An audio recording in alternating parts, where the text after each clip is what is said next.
तसं पाहिलं तर आपण दशक्रियेमध्ये तो मृत्यू झाल्यानंतर तुम्ही जिवंतपणे दशक्रियेमध्ये करता. काय नेमकी संकल्पना त्याची?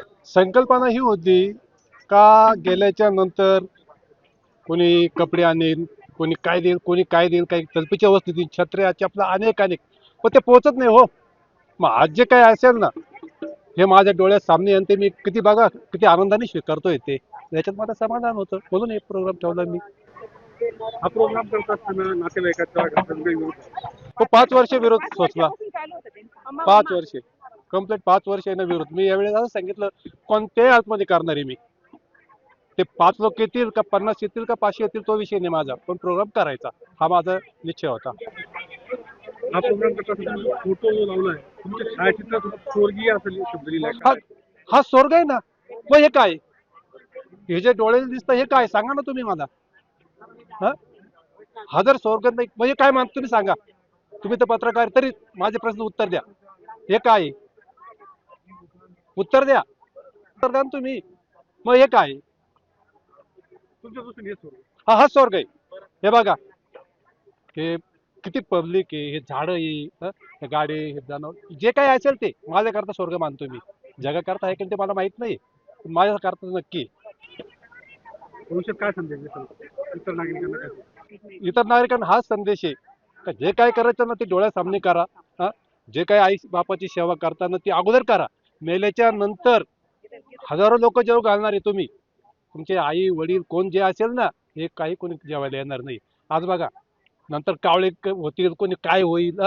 माझ्या हिशोबात त्यांना जे काय असेल, आता मी यांच्यामध्ये 2 घास खाणार आहे. भविष्यात जर हे जर झालं तुम्ही कुठलाच विधी करणार नाही? कोणताही नाही, कोणताही नाही. आणि जर तो घरच्यांनी केला, मी तो वॉर्निंग आहे कडक. हा तर जे केलं ना मी त्याला सार्थच काय राहिलं, पण मला गॅरंटी आहे नाही करणार घरचे. देह जाण्याच्या बाबतीत काय सांगू? देहदान त्याच्याकरता हे बघा, आपलं शरीर एक जाळून टाकल्यापेक्षा कोणला तरी ते कामी येईल, भले त्याच्यातले जे चांगले पार्टे असतील ते, आणि तेच शरीर आपलं पुढे चालू, याचा अर्थ मी तर असा मानेल. महाराज आज आपण जिवंतपणे जाऊ हा प्रोग्राम केला, काय सांगा? अरे नाही तर काय, मेल्यावर आहे. मेल्यावर सर्व चा धंदा आहे. तुमच्या बापाने स्वर्गात पाठवतो. काही स्वर्ग नाही स्वर्ग नाही. स्वर्ग तोची कीर्ती खरा, कीर्ती तोची स्वर्ग खरा, अपकीर्ती नरकाचा पसारा. म्हणून जिवंतपणी आपल्या डोळ्यासमोर आपला कार्यक्रम करावा. मेल्यावर तेरवीन स्वर्गात साप झूट आहे. म्हणून आम्हाला आता डिजिटल विचाराचं व्हायचं आहे.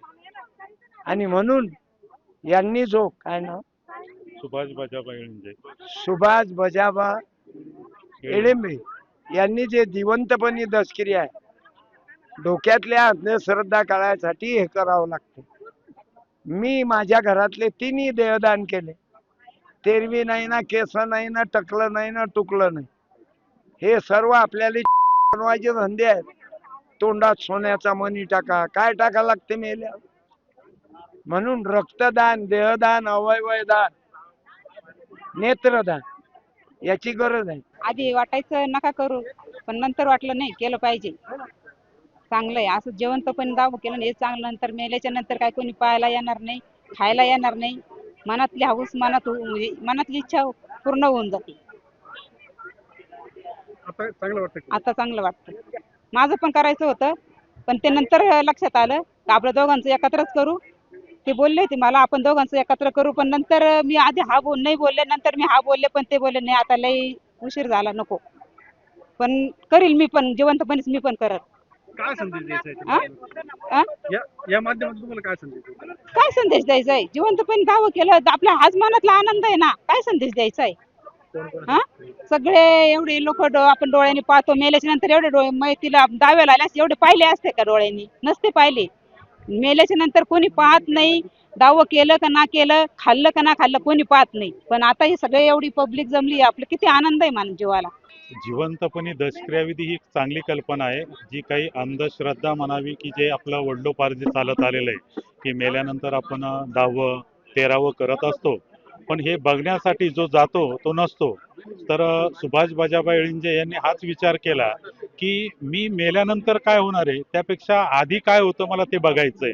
म्हणून त्यांनी हा आगळा वेगळा आणि एक अंधश्रद्धा जी आहे ती पुसण्यासाठी हा प्रोग्राम म्हणजे जिवंतपणी दशक्रियाविधी करण्याचा हा त्यांनी व्यक्त केला होता. एक 3 महिन्यापासून त्यांची ही वाटचाल चालू होती आणि आम्ही त्या पद्धतीने आज या 6 मे या दिवशी कोकणखेडे गावामध्ये हा आगळा वेगळा ध्येयवेडा प्रोग्राम म्हणजे जिवंतपणी दशक्रियाविधीचा कार्यक्रम त्यांनी साजरा केला.